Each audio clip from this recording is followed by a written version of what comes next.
Have you lost all hope in the future? Are you tormented by the daily thoughts that constantly cloud your head?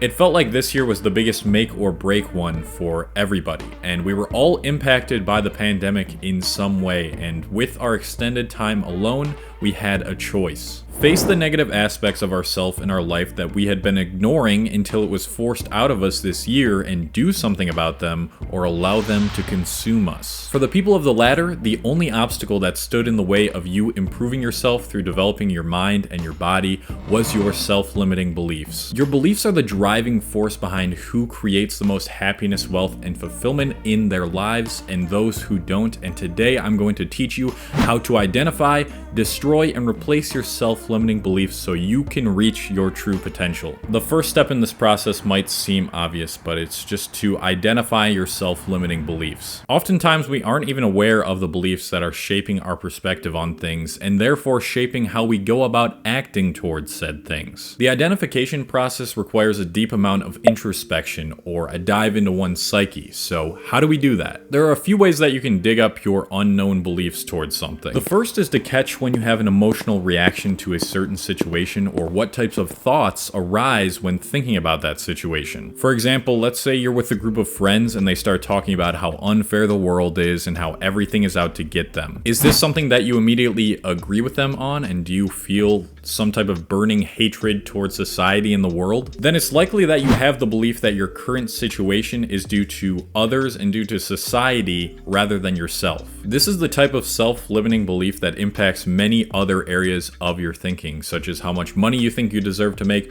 or how much you think you can grow as a person. It means you're the type of person who always puts the blame on others and never takes accountability, and because of that, you'll probably never grow. Alright, I'll give a less obvious example now. Let's say your friend mentions that they're starting to make a lot more money now and they've met new people that have helped them do this and they're the happiest that they've ever been. Catch your emotional response to this and catch the thoughts that arise. If you're saying stuff in your head like, he must have gotten lucky, he doesn't deserve it, I'll never experience anything like that, then you've just identified the belief that you don't deserve positive things in your life. And as a result, you're gonna have a much harder time attracting these high vibrational things into your life. Where attention goes, energy flows. It also reveals that you don't want to see others do better than you in life, and you have a strong jealousy towards others who are doing what they love in life. And that also reveals that you aren't totally happy with your current situation. The other way of identifying a self-limiting belief when you're not in any sort of these situations is by doing deep work within yourself through meditation or through journaling. One journaling practice that always releases beliefs that I had not previously known about myself is just writing down whatever comes to mind about a specific topic. Just write down the thoughts that come to your head when you start to think about yourself and what you think you deserve and can really accomplish. Writing about your beliefs towards finances, family, friends, health, and relationships is a good start. When you are only thinking about these types of things, they are trapped within your head. Solidifying your thoughts on paper allows you to capture them and become much more aware of them. This is also why when I meditate sometimes, I make a conscious effort to identify repeating negative thought patterns and write them down when I do. Now that we are aware of our self-limiting beliefs that are keeping us from reaching our true potential, it's time to get rid of them. Beliefs are something that we have learned over time through repeated behaviors and thought patterns that strengthen them, so you can't expect to get rid of them overnight, but you can work on eliminating them little by little every single day until they're completely removed. And the effect that this is going to have on your internal and external reality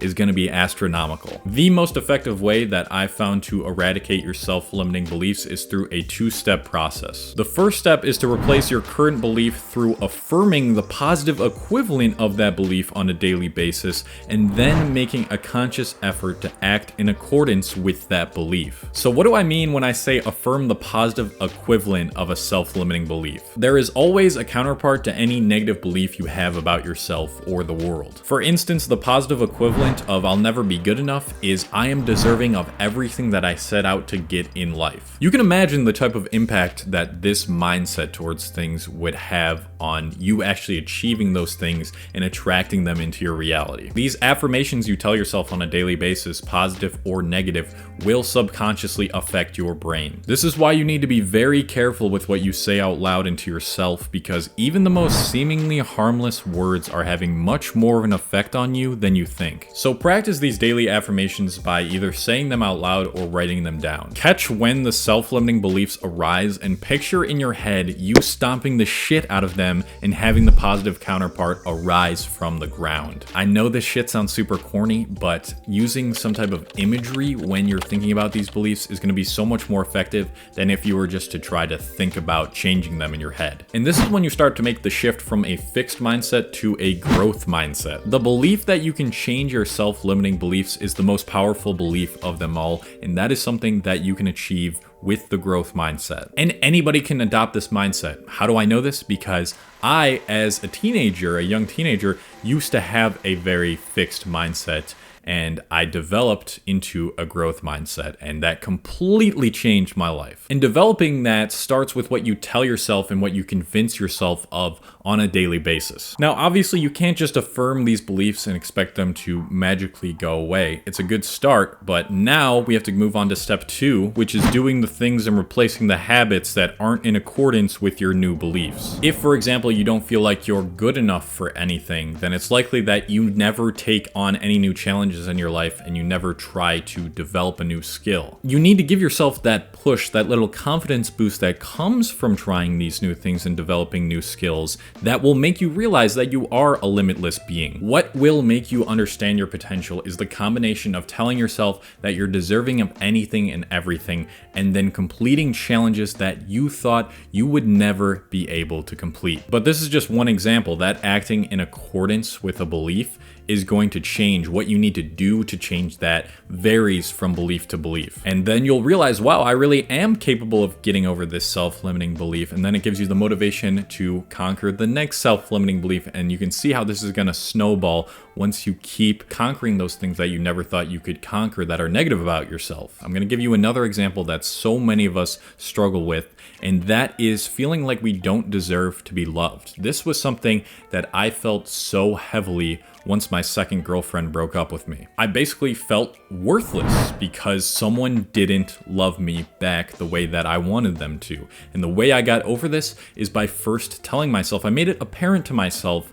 that I am deserving of being loved and that I am a high value person and I have high value things to offer. And then doing more things that made me feel more high value, like working on my body and mind, expanding my brand, writing a book, that really further helped remove that self-limiting belief and replace it with the belief that, yes, indeed, I do deserve to be loved. You understand what you have to do now. You understand that you are limitless. Your beliefs are going to shape your reality. So give yourself the beliefs that you deserve that are going to make you feel like everything I just told you you were in this video. So thank you so much for watching. I really appreciate you guys. If you have any comments or anything to add or any questions, leave them in the comments below. Leave a like on the video and subscribe to my channel if you are new here. It's all about self-help and fitness, and that'll be it for me today. I had a great time telling you guys about this. I hope that you really apply it, and I'll see you guys in the very next video.